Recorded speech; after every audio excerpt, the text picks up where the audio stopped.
bonjour, Bonjour. notre cher invité Thomas Grand. Merci d'avoir accepté notre invitation. Et on souhaiterait d'abord que vous vous présentez. D'accord, assalamu alaikum. Voilà, donc je m'appelle Thomas Grand, je suis producteur et réalisateur en fait installé au Sénégal depuis 25 ans.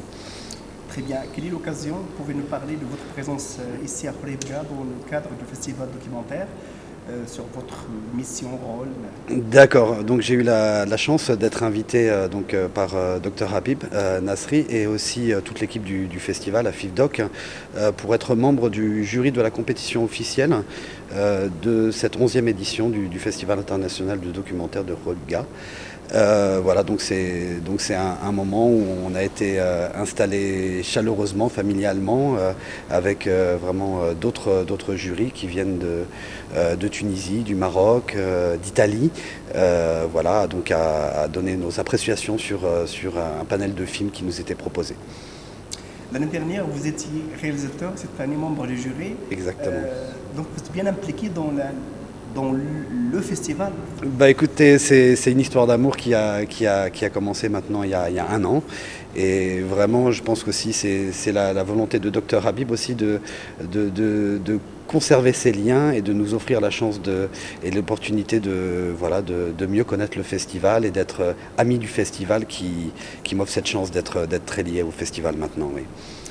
En fait, souvent, lorsqu'on organise des festivals, ça passe sans trace. Ça veut dire nous, notre objectif ici, parce que nous sommes dans un projet qui va être lancé aujourd'hui, à savoir la télévision Ibda. La télévision Ibda, c'est on peut dire une chaîne numérique. Et le mot Ibda en arabe, ça veut dire création, si on peut le traduire. Et donc, nous, on essaie de documenter, archiver le festival de Khouribga. Parce que le grand problème, c'est que partout dans le monde, partout dans le monde, non, je veux dire, beaucoup de festivals passent sans documentation, sans les archiver. Donc nous, on essaie un peu d'archiver. Qu'est-ce que vous en pensez de cette question-là, qu'on doit archiver nos actions, notre travail, le festival et autres? Je crois que c'est effectivement fondamental parce que ce sont des espaces de rencontre et d'échange et de création et de stimulation intellectuelle, sensible, artistique qui sont offerts grâce à ces festivals.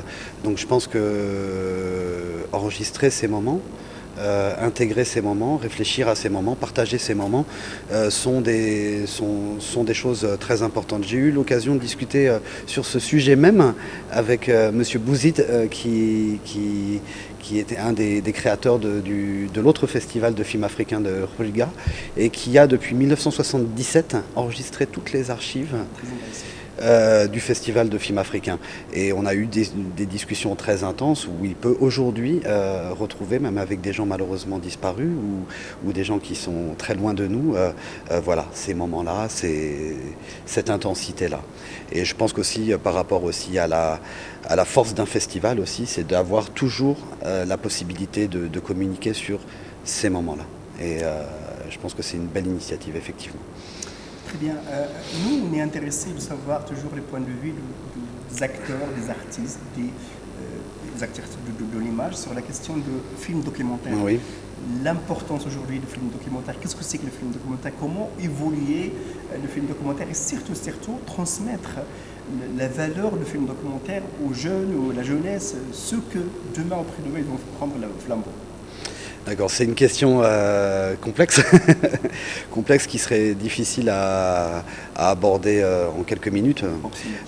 Voilà, mais bon, peut-être dire simplement que c'est nous en tant qu'auteurs, parce que je vais me placer là dans ces cas-là en tant qu'auteur, et aussi pour parler plus du documentaire de création plutôt que du documentaire historique ou de recherche ou scientifique.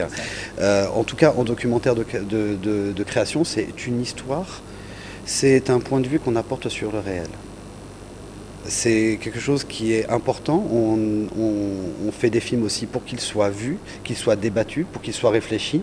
Et c'est vrai que vous parliez tout de suite de la jeunesse. Je pense que c'est un média qui est très important pour les jeunes. Parce que le documentaire de création a souvent une valeur humaniste, ou alors une valeur féministe, ou alors une valeur sociale, ou alors une valeur militante, ou alors une valeur pédagogique, ou alors un peu tout ensemble. Et je pense que c'est surtout pour la jeunesse, voilà, des moyens d'explorer le réel, de permettre aux jeunes d'avoir un esprit critique, de réfléchir à travers un point de vue sur une réalité donnée, parce que les réalités sont bien sûr très complexes et on pourrait apporter beaucoup de points de vue différents. Il y a des thématiques type immigration, bon, on peut faire des films très très différents dessus, même sur l'agriculture, on peut faire, ou l'industrialisation, on peut faire des films très différents, avec des points de vue différents. Et donc je pense que c'est offrir quand même aux spectateurs, parce que ça j'insiste beaucoup là-dessus, voilà, un regard sur le réel à travers des histoires qu'on raconte. Ça sera notre dernière question qui m'intéresse beaucoup, c'est le film documentaire qui touche la recherche. Parce que nous, maintenant au Maroc, on essaie un peu de croiser le travail de l'université autant que champ, lieu de recherche académique, scientifique, avec les techniciens de l'image, avec ceux qui travaillent sur l'image. On essaie un peu de convaincre l'université que l'image, il a sa place dans la recherche académique et scientifique, et aussi il faut que l'université s'ouvre sur les techniciens de l'image, sur ceux qui produisent autrement dit l'image. On a déjà commencé avec Jean Roche depuis plus de 40 ans, mais cette ambition de combiner les deux, il est toujours là, et on essaie de faire passer des messages pour convaincre les universitaires de s'ouvrir sur l'image et l'inverse. D'accord, je pense que c'est quelque chose de fondamental aujourd'hui. On a utilisé beaucoup les livres, les conférences, les publications dans le travail universitaire, alors que le film offre un lien direct. Il peut permettre l'importance de l'image, du témoignage, du son aussi et du ressenti. Je pense que c'est même dans le travail scientifique, ou le travail peut-être même anthropologique, on peut parler aussi d'anthropologie visuelle parfois. Je pense que c'est un lien fondamental, parce que c'est une autre manière d'aborder justement le champ de la recherche, le champ de l'exploration, par un lien plus direct et plus communicatif. Très bien. Je tiens à vous remercier. C'était très bien, on a fait le tour. Merci beaucoup, c'est super. Merci beaucoup. Merci à vous. Shukran. Merci. Merci beaucoup.